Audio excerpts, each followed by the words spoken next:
नमस्कार साथियों, सुदृष्टि PCS classes में आप सभी का हार्दिक स्वागत है। तो साथियों, लास्ट वीडियो में हम पॉलिटी का जो टेस्ट 1 आपका हुआ है RO टेस्ट सीरीज़ के लिए जो टेस्ट चलाया जा रहा है, जल्दी से मैं इन्फॉर्मेशन शेयर कर दे रहा हूँ कि RO समीक्षा अधिकारी, सहायक समीक्षा अधिकारी की जो प्रारंभिक परीक्षा आपकी वर्ष 2023 की संभावित है मई या जून के महीने में, उसके संदर्भ में सुदृष्टि पीसीएस के द्वारा टेस्ट सीरीज प्रोग्राम चलाया जा रहा है। इस टेस्ट सीरीज में टोटल आपको 45 टेस्ट प्रोवाइड किए जाएंगे जो कि हिंदी और इंग्लिश दोनों ही माध्यम में उपलब्ध होंगे। लाइव टेस्ट आपका चलेगा टेलीग्राम क्विज बॉट के माध्यम से, जिसमें आप अपनी रैंक भी देखने में सक्षम होंगे। टेस्ट के बाद डिटेल्ड एक्सप्लेनेशन PDF आपको यहाँ पर प्रोवाइड की जाएगी। टेस्ट सीरीज से जुड़ने के लिए यहाँ पर मैं नंबर लिख रहा हूँ 700-788-4151। तो इस नंबर के व्हाट्सएप पर आपको संपर्क करना है और टेस्ट के बारे में जो डिटेल इन्फॉर्मेशन है वो आपको यहाँ पर शेयर कर दी जाएगी। तो इसी टेस्ट में या टेस्ट सीरीज में आप कह सकते हैं कि जो टेस्ट 1 आपका पॉलिटी का हुआ था, उसमें जो मोस्ट इंपॉर्टेंट टॉपिक है आपका, जिसे हम ऐतिहासिक पृष्ठभूमि या कॉन्स्टिट्यूशनल डेवलपमेंट ऑफ इंडिया के नाम से जानते हैं, भारत के संवैधानिक विकास के तौर पर हम जानते हैं, उसको हम यहाँ पर डिस्कस कर रहे थे। फर्स्ट पार्ट उसका ऑलरेडी चैनल पे अपलोड किया जा चुका है, ये उसका सेकंड पार्ट है। ठीक है, तो फर्स्ट पार्ट में हमने जो कंपनी का शासन था, जिसको हम 1773 से लेकर के 1853 के चार्टर एक्ट तक पढ़ते हैं, तो ये चीज़ें हमने डिस्कस की फर्स्ट पार्ट में। आज के इस वीडियो में हम क्राउन रूल या रानी के शासन को डिस्कस करेंगे, जो कि आपका 1858 के एक्ट ऑफ गुड गवर्नेंस से स्टार्ट होता है और इंडियन इंडिपेंडेंस एक्ट ऑफ 1947 तक ये जाता है। तो यहाँ पर मित्रों, क्राउन रूल क्यों आया और कंपनी का शासन क्यों समाप्त हुआ, उसके पीछे जो सबसे बड़ा कारण था वो था आपका रिवोल्ट ऑफ 1857। 1857 ईस्वी की जो क्रांति हुई, जो सिपाही विद्रोह हुआ, उसके मद्देनज़र जो ब्रिटिश गवर्नमेंट था उसने भारत में जो ईस्ट इंडिया कंपनी का कंट्रोल था, टेरिटरी थी, उसकी सत्ता डायरेक्ट अपने हाथ में ले ली।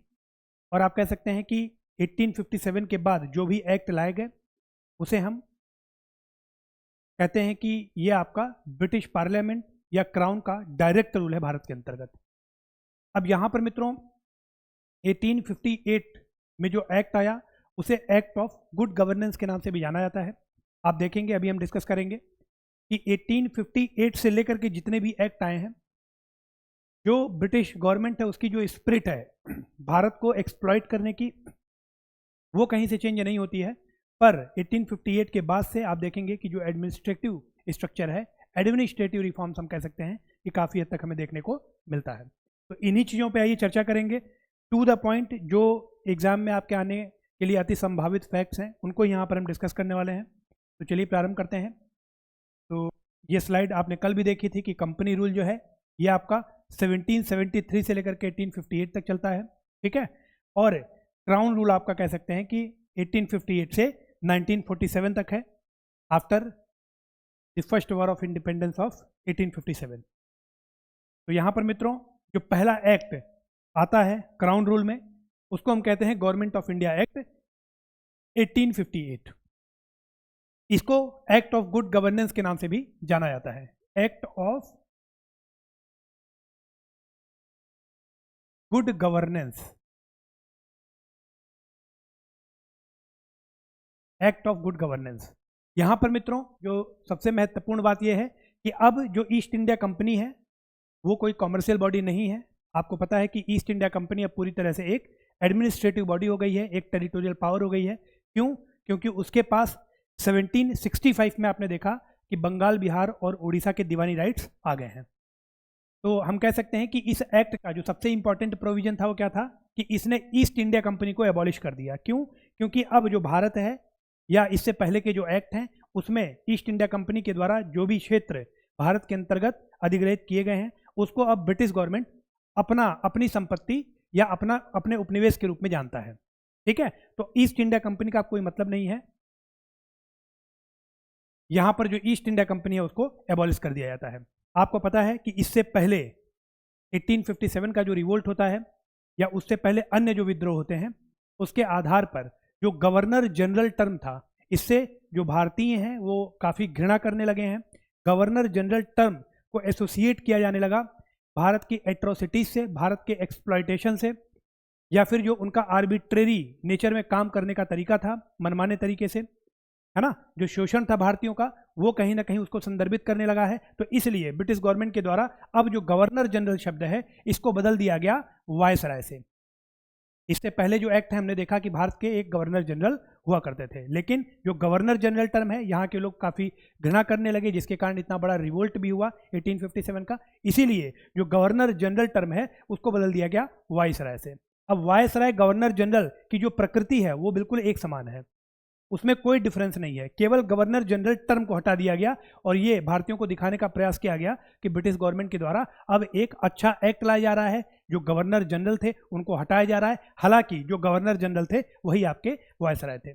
इस प्रकार से भारत के जो प्रथम वायसराय होते हैं, आपको पता है कि 1857 के रिवोल्ट के टाइम पर भारत का गवर्नर जनरल कौन था, तो लॉर्ड कैनिंग था, और यही आपका भारत का पहला वायसराय बनता है। मोस्ट इंपॉर्टेंट है, इसको ध्यान रखना है कि भारत का प्रथम वायसराय कौन बनता है, वो आपका है लॉर्ड कैनिंग। यहां पर मित्रों इस एक्ट के माध्यम से जो डबल गवर्नमेंट की पॉलिसी चल रही थी, अब ईस्ट इंडिया कंपनी ही नहीं है, वही एबॉलिश हो चुकी है, तो उसके बोर्ड ऑफ कंट्रोल भी एबॉलिश हो गए, उसके कोर्ट ऑफ डायरेक्टर्स भी एबॉलिश हो गए। तो इस प्रकार से जो डबल गवर्नमेंट की पॉलिसी चल रही थी, ईस्ट इंडिया कंपनी के एबॉलिश होने के साथ ही जो बोर्ड ऑफ कंट्रोल, जो नियंत्रण बोर्ड था, या फिर जो कोर्ट ऑफ डायरेक्टर थे, इनको भी एबॉलिश कर दिया जाता है। तो यह भी महत्वपूर्ण है कि बोर्ड ऑफ कंट्रोल और जो कोर्ट ऑफ डायरेक्टर्स हैं इनको एबॉलिश कर दिया जाता है। यहां पर मित्रों एक नया ऑफिस बनाया जाता है वायसराय को असिस्ट करने के लिए।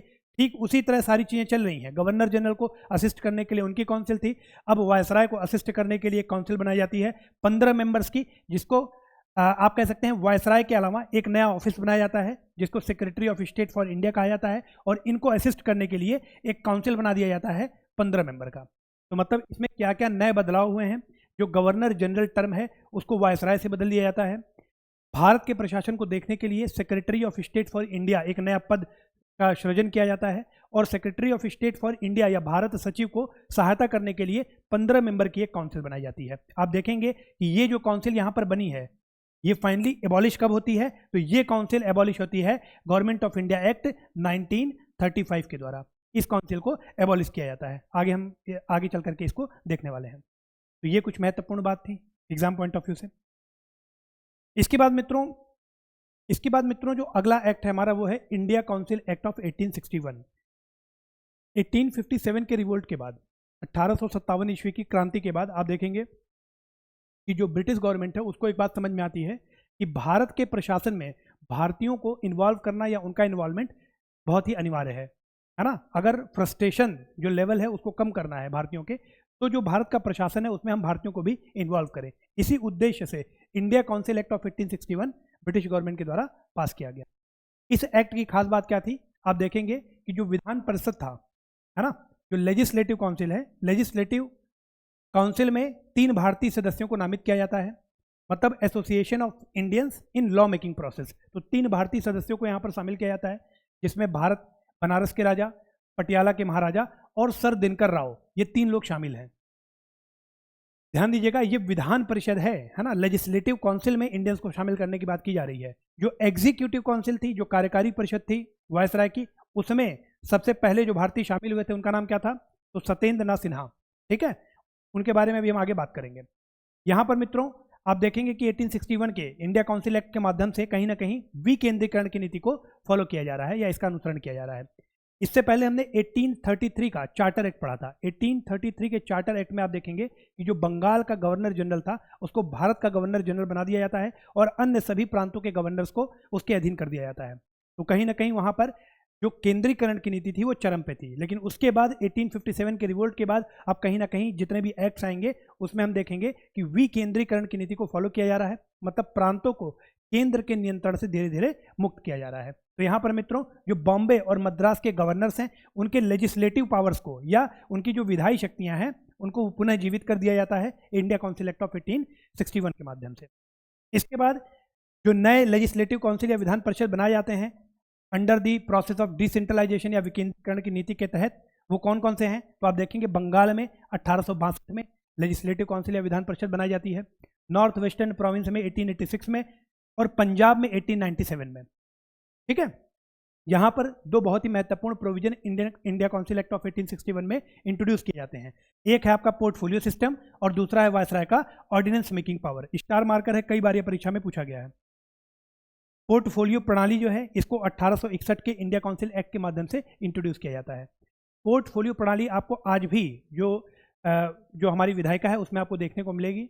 यहाँ पर वायसराय की लेजिस्लेटिव काउंसिल में जो मेंबर्स हैं उनको कुछ डिपार्टमेंट्स या एक से ज़्यादा डिपार्टमेंट्स का भार सौंप दिया जाता है, इसी को पोर्टफोलियो प्रणाली का नाम दिया जाता है। जैसे आज भी आप देखेंगे तो एग्रीकल्चर के लिए एग्रीकल्चर मिनिस्ट्री है और उसके लिए एक हमारे पास एग्रीकल्चर मिनिस्टर है। ठीक है, डिफेंस के लिए, रक्षा के लिए रक्षा मंत्री हैं, डिफेंस मिनिस्टर हैं। तो ये विभिन्न प्रकार के पोर्टफोलियो हैं जो काउंसिल ऑफ मिनिस्टर्स में से ही किसी को सौंपे जाते हैं प्रधानमंत्री के द्वारा। ठीक उसी तरह वायसराय भी पोर्टफोलियो प्रणाली यहाँ पर इंट्रोड्यूस होती है 1861 के माध्यम से। एक चीज़ यहाँ पर एक पॉइंट आपको ध्यान रखनी है कि जो पोर्टफोलियो प्रणाली है इसको इंट्रोड्यूस किसने किया था, तो पोर्टफोलियो प्रणाली को यहाँ पर मैं लिख दे रहा हूँ, पोर्टफोलियो सिस्टम को 1859 में सर्वप्रथम लॉर्ड कैनिंग के द्वारा इंट्रोड्यूस किया गया। लॉर्ड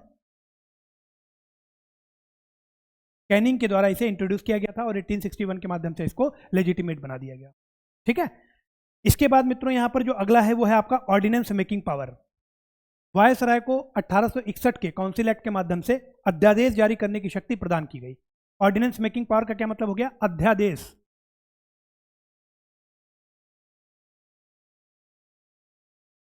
अब ये जो अध्यादेश जारी करने की शक्ति है आज भी आप देखेंगे कि हमारे संविधान के द्वारा अनुच्छेद 123 और अनुच्छेद 213 के माध्यम से राष्ट्रपति और गवर्नर को, राज्यों के गवर्नर को अध्यादेश जारी करने की शक्ति हमारा संविधान प्रदान करता है। दोनों में डिफरेंस क्या है, यहां पर मित्रों जो वायसराय का ऑर्डिनेंस मेकिंग पावर है ये किस ग्राउंड पर, किस आधार पर जो वायसराय है वो अध्यादेश जारी कर सकते हैं, तो आपको ध्यान रखना है ये आपातकाल की स्थिति में, या आप कह सकते हैं इमरजेंसी के दौरान ही वायसराय के पास अध्यादेश जारी करने की शक्ति थी। इसके लिए जो वायसराय था वो अपने लेजिस्लेटिव काउंसिल के लिए जिम्मेदार नहीं था, मतलब यहां पर लेजिस्लेटिव काउंसिल की जो अनुमति थी वो अनिवार्य नहीं थी ऑर्डिनेंस जारी करने के लिए। ठीक है, लेकिन आज के दौर में अगर हम आज की बात करें तो ऑर्डिनेंस मेकिंग पावर में आप देखेंगे कि प्रेसिडेंट ऑर्डिनेंस जारी करते हैं, फिर उसको दोनों सदनों के द्वारा पास कराया जाता है। ठीक है, लेकिन वहां पर ऐसा रूल नहीं था, वायसराय वहां पर सुप्रीम अथॉरिटी था और जो लेजिस्लेटिव काउंसिल थी, है ना, उसके कंकरेंस की आवश्यकता नहीं थी अध्यादेश जारी करने के लिए। इसके अलावा ये जो अध्यादेश था ordinance making power of viceroy की अगर हम बात करें 1861 के माध्यम से, तो इसकी लाइफ कितनी थी, तो ध्यान रखना है 6 महीने, 6 मंथ, 6 मंथ इसकी लाइफ थी। तो ये कुछ महत्वपूर्ण बातें हैं जो इंडिया काउंसिल एक्ट ऑफ 1861 के माध्यम से स्थापित की गई। इसके बाद मित्रों जो अगला एक्ट हमारा आता है वो आपका है इंडिया काउंसिल एक्ट ऑफ 1892, 1892 का काउंसिल एक्ट। यहां पर मित्रों जो सेंट्रल लेजिस्लेटिव काउंसिल है, मतलब जो इंडियन लेजिस्लेटिव काउंसिल है, जो भारतीय विधान परिषद है या फिर जो प्रांतीय विधान परिषद है, इन दोनों में ही सदस्यों की संख्या बढ़ाई जाएगी। यहां पर अब इंडियंस को इन्वॉल्व किया जाएगा।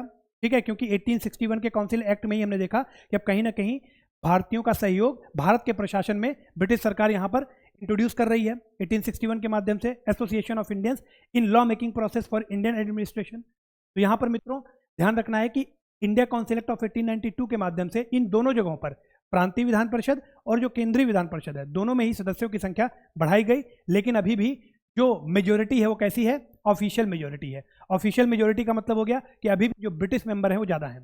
ठीक है, यहां पर मित्रों जो नंबर बढ़ाए गए हैं वो किनके बढ़ाए गए हैं, नॉन ऑफिशियल मेंबर्स, मतलब भारतीयों को यहां पर ज़्यादा शामिल किया गया है, लेकिन अभी भी मेजोरिटी किसकी है, वो ऑफिशियल मेजोरिटी। लेजिस्लेटिव काउंसिल की अगर बात करें तो अब जो विधान परिषद हैं उनको बजट पर डिस्कस करने का अधिकार दे दिया गया है। बजट पर वो डिस्कस कर सकते हैं, जो कार्यकारी परिषद है, एग्जीक्यूटिव काउंसिल है, उससे वो सवाल जवाब कर सकते हैं। तो ये अधिकार यहां पर दिए गए, तो कहीं ना कहीं ये भी आपको विकेंद्रीकरण की नीति आपको यहां पर दिखाई दे रही है।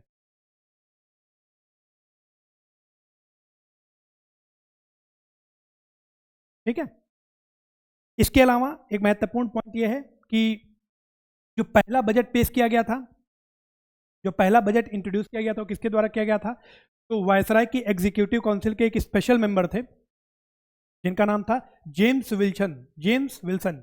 इनके द्वारा पहला बजट 7 अप्रैल 1860 में पेश किया गया था। ठीक है। इसके अलावा कुछ गैर सरकारी सीटों को भरने के लिए चुनाव के उपयोग हेतु सीमित और अप्रत्यक्ष प्रावधान किए गए थे। ठीक है। और इसमें कुछ इंपॉर्टेंट है नहीं। अगला जो हमारा एक्ट है वो आपका India council act of 1909, Bharat परिषद अधिनियम 1909। इसी को हम मॉर्ले मिंटो सुधार के भी नाम से जानते हैं, मॉर्ले मिंटो रिफॉर्म्स, जिसमें आप देखेंगे जो मॉर्ले हैं ये आपके secretary of state for India है, सेक्रेटरी ऑफ स्टेट, और जो मिंटो हैं ये आपका वायसराय है। ये आपका कौन है? ये आपका है वायसराय, भारत का वायसराय। मॉर्ले मिंटो रिफॉर्म जो हुआ था 1909 में, इसमें आप देखेंगे कि जो विधान परिषद का आकार है केंद्रीय और प्रांतीय दोनों ही स्तरों में इसको बढ़ाया गया। अगर केंद्रीय विधान परिषद की हम बात करें तो 16 से इसकी पहले संख्या थी, अब इसको 60 कर दिया गया, लेकिन अभी भी यहाँ पर ऑफिशियल मेजोरिटी बरकरार रखी गई। प्रांतीय विधान परिषद की बात करें तो यहाँ पर नॉन ऑफिशियल मेजोरिटी बनाई गई। इसके अलावा मित्रों विधान परिषद के विचारणीय कार्यों को और ज़्यादा इंक्रीज किया गया। विचारणीय कार्य का मतलब क्या हुआ कि अगर कोई भी पॉलिसी बन रही है तो उस पर विचार विमर्श, जो डेलिब्रेटिव वर्क्स हैं, जो डेलिब्रेटिव फंक्शंस हैं, उनको यहाँ पर इंक्रीज किया गया विधान परिषद या लेजिस्लेटिव काउंसिल्स के। तो यहाँ पर भी आपको विकेंद्रीकरण या डिसेंट्रलाइजेशन की नीति दिखाई देगी, विकेंद्रीकरण। इसके बाद मित्रों मैंने आपको बताया कि 1909 के माध्यम से, इससे पहले जो 1861 का इंडिया काउंसिल एक्ट हमने देखा उसमें 3 भारतीयों को विधान परिषद में शामिल किया गया था। अब यहाँ पर जो एग्जीक्यूटिव काउंसिल है वहाँ पर एक भारतीय मेंबर को शामिल किया जाएगा जिनका नाम है सत्येंद्र प्रसाद सिन्हा। सत्येंद्र प्रसाद सिन्हा पहले भारतीय थे जिन्हें वायसराय के एग्जीक्यूटिव काउंसिल में शामिल किया गया था एज अ लॉ मेंबर।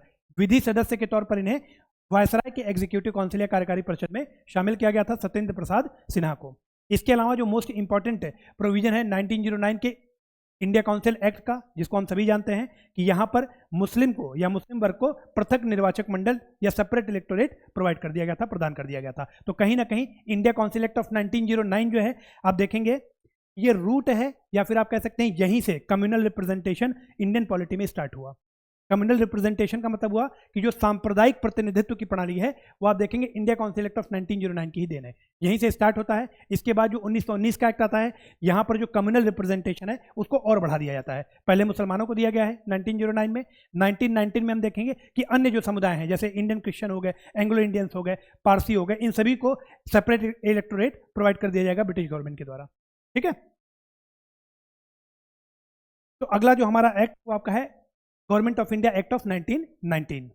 तो इसके लिए आप देखेंगे कि 20 अगस्त 1917 में ब्रिटिश गवर्नमेंट के द्वारा एक घोषणा की जाती है। 20 अगस्त 1917 में ब्रिटिश गवर्नमेंट एक घोषणा करती है कि हमारा उद्देश्य भारत में एक रिस्पॉन्सिबल गवर्नमेंट को स्थापित करना है, भारत के लिए एक उत्तरदायी सरकार बनाना, यह ब्रिटिश गवर्नमेंट का उद्देश्य है। यह घोषणा 20 अगस्त 1917 को ब्रिटिश गवर्नमेंट के द्वारा किया जाता है और उसी को लेजिटिमेट रूप देने के लिए गवर्नमेंट ऑफ इंडिया एक्ट 1919 पास किया जाता है। उस वक्त जो सेक्रेटरी ऑफ स्टेट होते हैं भारत के, उनका नाम है मॉन्टेग्यू, और जो वायसराय है वो है आपका लॉर्ड चेम्सफोर्ड। तो ये आपके हो गए सेक्रेटरी ऑफ स्टेट, और जो दूसरा है वो आपका है भारत का वायसराय।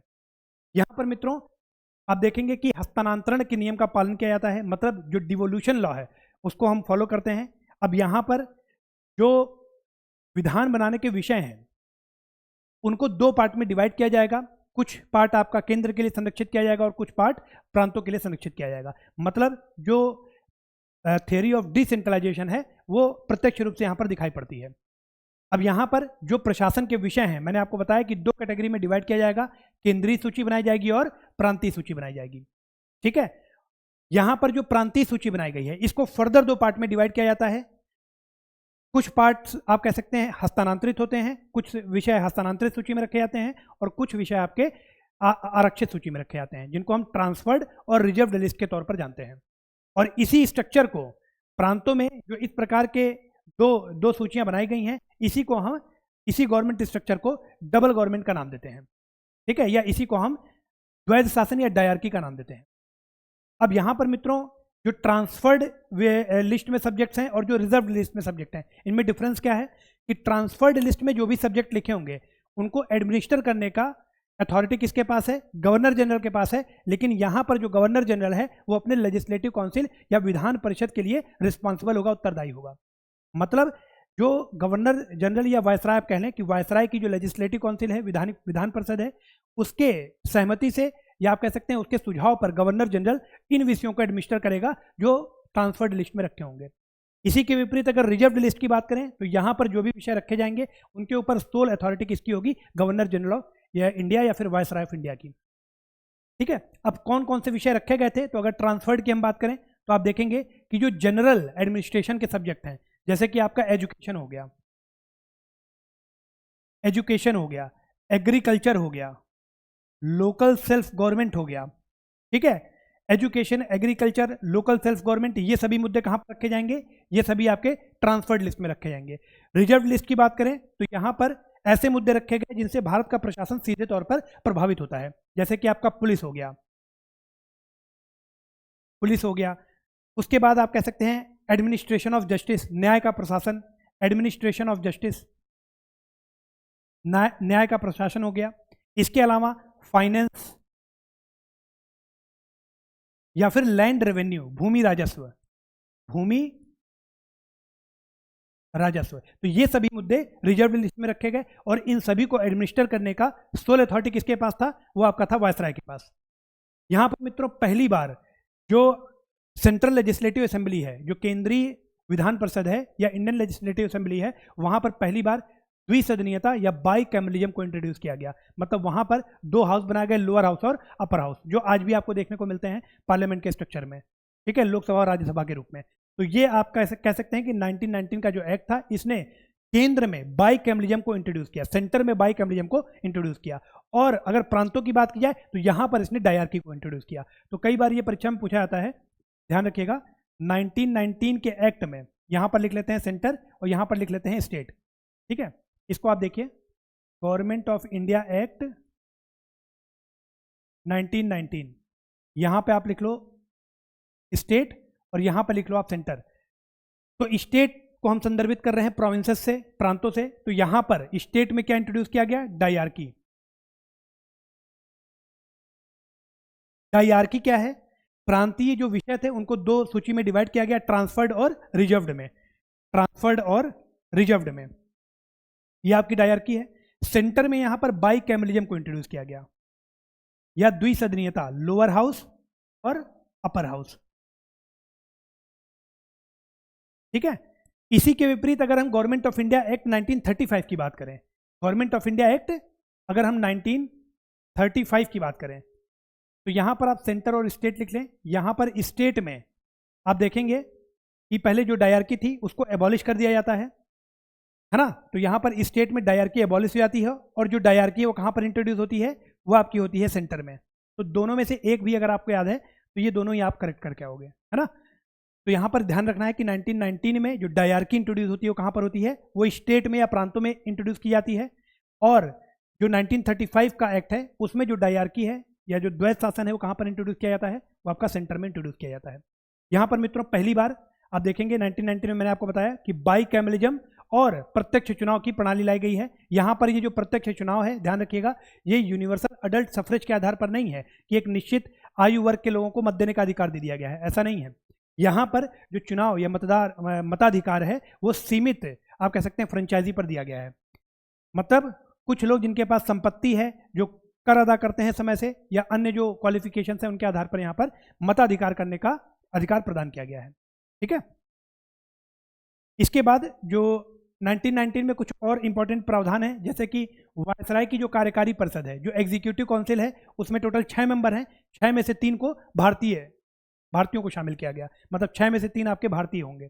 इसके अलावा मैंने आपको बताया था कि 1909 में जो पृथक निर्वाचन मंडल है वो केवल मुस्लिम वर्ग को दिया गया था। अब 1919 में जो पृथक निर्वाचक मंडल है वो आपका सिख को दे दिया जाएगा, भारतीय ईसाई को दे दिया जाएगा, एंग्लो इंडियंस को दे दिया जाएगा और यूरोपियंस को दे दिया जाएगा, है ना। पारसी को नहीं है, ध्यान रखिएगा। ये आपका सिख, भारतीय ईसाई, एंग्लो इंडियन और यूरोपीय, Indian Christian, Sikh, Anglo Indian और यूरोपियंस, इनको प्रोवाइड किया जाता है पृथक निर्वाचन मंडल या सेपरेट इलेक्टोरेट। इसके अलावा लंदन में भारत के लिए एक उच्च आयुक्त का नया ऑफिस बनाया जाता है, मतलब भारत के लिए हाई कमिश्नर फॉर इंडिया एक ऑफिस स्टेब्लिश किया जाता है। कहां पर, लंदन में। किस एक्ट के माध्यम से, 1919 के एक्ट के माध्यम से। इसके अलावा आप देखेंगे कि केंद्रीय लोक सेवा आयोग का निर्माण किया जाता है, स्टेब्लिशमेंट किया जाता है 1926 में इसी एक्ट के माध्यम से। और ये स्टेब्लिशमेंट किस कमीशन के रिकमेंडेशन पर होता है, मोस्ट इंपॉर्टेंट है, किस कमीशन के रिकमेंडेशन पर केंद्रीय लोक सेवा आयोग का निर्माण किया जाता है 1926 में। तो आप कह सकते हैं ली कमीशन, जो ली कमीशन था आपका 1923 से 24 में, इसके रिकमेंडेशन पर या इसकी अनुशंसा पर ही आप कह सकते हैं कि 1926 में केंद्रीय लोक सेवा आयोग का गठन किया जाता है। इसके बाद प्रांतीय विधानमंडल की अगर बात करें तो इनको बजट बनाने की शक्ति दी जाती है। मतलब पहली बार आप देखेंगे कि जो प्रांतीय विधान परिषद है वो अपना बजट स्वयं बना रहे हैं, वरना इससे पहले जो सेंट्रल लेजिस्लेटिव काउंसिल है उसके द्वारा ही प्रांतों का भी बजट बनाया जाता था। लेकिन पहली बार 1919 के एक्ट के माध्यम से जो बजट है दोनों का अलग कर दिया गया है। प्रांत अब अपना अलग बजट बनाएंगे और जो केंद्र है वो अपना अलग बजट बनाएगा। इसके अलावा एक ऐसी व्यवस्था की जाती है कि 10 वर्ष के बाद इसी एक्ट की जांच के लिए या इसी संविधान की जांच के लिए एक कमीशन या एक आयोग की नियुक्ति की जाएगी। और इसी में हम देखते हैं, इतिहास में पढ़ते हैं कि 1927 में, हालांकि 1929 में आना था साइमन कमीशन को, 2 साल पहले 1927 में इसकी जांच करने के लिए, इसकी इंक्वायरी करने के लिए साइमन कमीशन अपॉइंट किया जाता है, जिसमें सभी सदस्य ब्रिटिश होते हैं, जिसका भारत में पुरजोर विरोध किया जाता है। ठीक है। और जो कम्युनल रिप्रेजेंटेशन की बात है तो उसमें हम 1932 में कम्युनल अवार्ड्स के बारे में भी पढ़ते हैं, हालांकि वो इतिहास का विषय है, उसको वहां पर देखेंगे। इसके बाद मित्रों जो अगला एक्ट है हमारा गवर्नमेंट ऑफ इंडिया एक्ट 1935। यहाँ पर जो मोस्ट इंपॉर्टेंट प्रोविजन है वो है ऑल इंडिया फेडरेशन की स्थापना, अखिल भारतीय संघ की स्थापना की जाती है प्रांत और देसी रियासतों या प्रिंसली स्टेट्स के लिए। ये कभी अपने अस्तित्व में आ नहीं पाता है ऑल इंडिया फेडरेशन। कारण क्या है कि ये जो देसी रियासतें हैं प्रिंसली स्टेट्स वो कभी इसमें शामिल नहीं होते हैं। ठीक है। लेकिन अगर पूछा जाए कि ऑल इंडिया फेडरेशन का जो प्रोविजन था या अखिल भारतीय संघ की स्थापना किस एक्ट के माध्यम से की गई, तो आप कह सकते हैं गवर्नमेंट ऑफ इंडिया एक्ट 1935 के माध्यम से। यहां पर शक्तियों का विभाजन किया जाता है, जैसे हमने पहले देखा है। यहां पर अब आप कह सकते हैं डिवीजन ऑफ पावर किया जाएगा सेंटर और स्टेट्स के बीच में या फिर केंद्र और प्रांतों के बीच में। यहां पर जो संघीय सूची है इसमें टोटल 59 सब्जेक्ट्स थे, प्रांतीय सूची की बात करें तो 54 सब्जेक्ट्स हैं, और संवर्ती सूची की बात करें तो यहाँ पर 36 सब्जेक्ट्स रखे गए हैं। ऐसी व्यवस्था कुछ आपको आज के संविधान में भी दिखाई देती है। जो डिवीजन ऑफ पावर है वो आपको कहाँ पर मिलता है, तो आप कह सकते हैं हमारे संविधान का जो 7वां शेड्यूल है, जो 7वीं अनुसूची है, उसमें आपको केंद्र, राज्य और संवर्ती सूची के नाम से 3 लिस्ट दिखाई देती है, जिसमें जो केंद्र सूची के विषय हैं उन पर कानून बनाने का जो अधिकार है वो एक्सक्लूसिवली सेंटर के पास है। अगर राज्य सूची की बात करें तो उन पर कानून बनाने का अधिकार राज्य के पास है, और संवर्ती सूची में दोनों ही कानून बना सकते हैं। ठीक है। इसके अलावा जो अवशिष्ट शक्तियां हैं या जो रेजिड्यूरी पावर हैं, अगर आज के टाइम की हम बात करें तो पार्लियामेंट के पास है। ठीक उसी तरह पहले जो अवशिष्ट शक्ति थी वो किसके पास थी, वो वायसराय के पास थी। मतलब अगर ऐसे किसी भी विषय की बात हम करें जो इन सूचियों में वर्णित नहीं है तो उन पर कानून बनाने का अधिकार किसका होगा।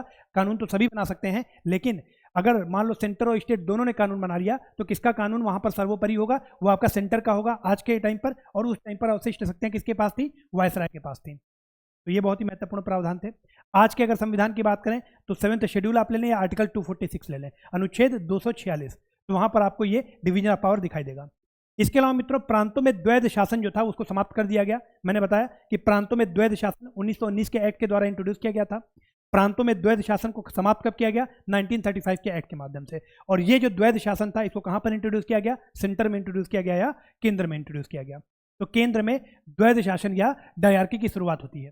द्वैध शासन क्या है कि जो लेजिस्लेशन के सब्जेक्ट्स हैं, जो प्रशासन के विषय हैं, उनको 2 सूचियों में विभाजित कर देना, कुछ को ट्रांसफर्ड लिस्ट में रखना और कुछ को रिजर्व्ड लिस्ट में रखना। ट्रांसफर्ड लिस्ट में कौन पावरफुल होता है, तो आप कह सकते हैं गवर्नर जनरल और उसकी काउंसिल। लेकिन अगर रिजर्व्ड लिस्ट की बात करें तो वहां पर जो वायसराय या गवर्नर जनरल ये सर्वोपरि हो जाते हैं। ठीक है। इसके बाद मित्रों गवर्नमेंट ऑफ इंडिया 1935 के माध्यम से आप देखेंगे कि प्रांतों में द्विसदनीयता, बाइकैमरलिज्म इंट्रोड्यूस किया जाता है। 1919 के एक्ट में जो द्विसदनीयता थी, बाइकैमरलिज्म, वो कहां पर लाई गई थी, तो वो केंद्र में लाई गई थी, लोअर हाउस और अपर हाउस बना करके। लेकिन गवर्नमेंट ऑफ इंडिया 1935 के माध्यम से जो प्रांतों में लेजिस्लेटिव काउंसिल है, जो प्रांतों में विधान परिषद है, वहां पर द्विसदनीयता या बाइकैमरलिज्म इंट्रोड्यूस किया जाता है। और कितने प्रांतों में किया जाता है, तो आप कह सकते हैं 11 में से 6 प्रांतों में बाइकैमरलिज्म इंट्रोड्यूस किया जाता है। जिसमें कौन कौन से प्रांत शामिल हैं, तो बंगाल, बॉम्बे, मद्रास, बिहार, असम और संयुक्त प्रांत। इसके अलावा यहाँ पर जो दलित वर्ग है, स्पेशली जो शेड्यूल्ड कास्ट हैं, उनके लिए सीटों का आरक्षण, इसकी व्यवस्था की जाती है। इसके अलावा महिलाओं और श्रमिकों को विशेष प्रतिनिधित्व, महिलाओं और श्रमिकों को स्पेशल रिप्रेजेंटेशन प्रोवाइड किया जाता है गवर्नमेंट ऑफ इंडिया एक्ट 1935 के माध्यम से।